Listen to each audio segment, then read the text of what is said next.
કે દુનિયામાં મેલેડીમાં તો તમે ઘણા જોયા છે, પણ આજે મારે વાત કરવી છે વઢવાણના પાદરમાં રહેલા વાવમાં બિરાજમાન શ્રી નકટી વાવ મેલેડીમાંની. તો વાત જાણે એમ છે કે ઘણા વર્ષો પહેલાની આ વાત છે. એક વેડવા દેવી પૂજક સમાજનો પરિવાર વઢવાણની સીમમાં ડંગો નાખીને રહેતો હતો. એમાં એક 70 વર્ષના વૃદ્ધ દાદા પણ હતા, જેમની ઉંમર વધતાની સાથે શરીર કામ નહોતું આપતું. આ પરિવાર એક અઠવાડિયું 10 દિવસ જેવું રોકાઈ અને એક વહેલી સવારે ત્યાંથી નીકળવાનું નક્કી કરે છે અને બાપાને મૂકીને બધા ભાઈઓ ત્યાંથી ચાલી નીકળે છે. આમ બાપાની ઊંઘ ઉડતા કોઈનો અવાજ સંભળાયો નહીં એટલે બાપા બહાર જોવા નીકળે છે અને અવાજ મારે છે કે કોઈ હોય તો મને પાણી પીવડાવો, મને પાણીની તરસ લાગી છે. આમ બહાર નીકળીને જોવે છે તો કોઈ હોતું નથી.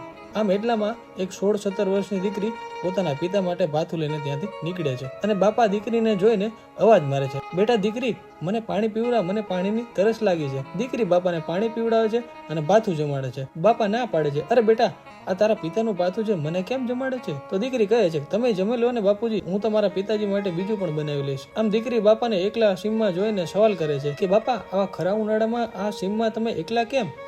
તો બાપા દુઃખની વેદના કહે છે અને પછી દીકરી કહે છે કે બાપા ચિંતા ના કરો, હું રોજ તમને ભાથું આપી જઈશ. એમ કહી દીકરી બાપાના હાથ પકડીને ઝૂંપડીમાં બેસાડી દે છે. આમ રોજ ભાથું આપતા આપતા ઘણા વર્ષો વીતી જાય છે.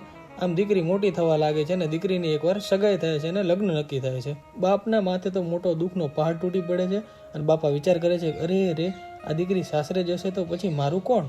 તો દીકરી તો છેલ્લું ભાથું લઈને આવે છે અને બાપાને જમાડે છે અને કહે છે, બાપા આ લ્યો આ છેલ્લું ભાથું, હવે મારા લગ્ન નક્કી થઈ ગયા છે, હવે હું સાસરે જઈશ તો હવે હું નહીં આવી શકું.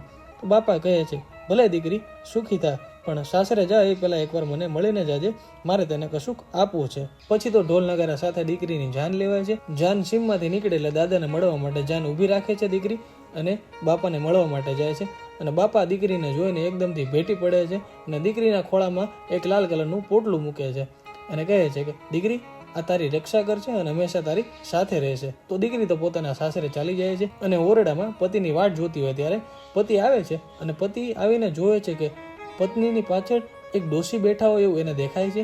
કાળું ડિબાંગ શરીર ને મોટા ધોળા વાળ ને આગળથી 2 દાંત પડી ગયેલા હોય એવા ડોશી દેખાય છે અને પતિ તો ડરીને એકદમથી બહાર દોડીને વયો જાય છે. આમ 1 દિવસ 2 દિવસ 3 દિવસ એમ કરતાં અઠવાડિયું નીકળી જાય છે અને પતિને પૂછે ત્યારે ખબર પડે છે કે આ પોટલામાં વેડવા દેવી પૂજક બાપાના મેલેડીમાંના ખરા છે અને એ મારી રક્ષા કરે છે.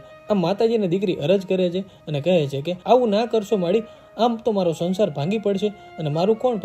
પછી તો માતાજીને એક ખૂણામાં બાજોટ ઉપર બેસાડી દે છે અને ફરી પતિ આવે છે તો ફરી ખૂણામાં પલોઠી વાળેલી અવસ્થામાં ડોશી બેઠેલી હોય એવું દેખાય છે. આમ ફરી પતિ ભાગી જાય છે. આમ દીકરી રડતા રડતા માતાજીને કહે છે કે મેં તને ના પાડી તોય કેમ તું આવે છે માતાજી, કેમ તું નકટી થાય છે અને કેમ તું નકટી બનીને અહીંયા રહે છે? જો તું આવું કરીશ તો હું ગામની બહાર તને વાવની અંદર મૂકી આવીશ, આવું માતાજીને કહે છે.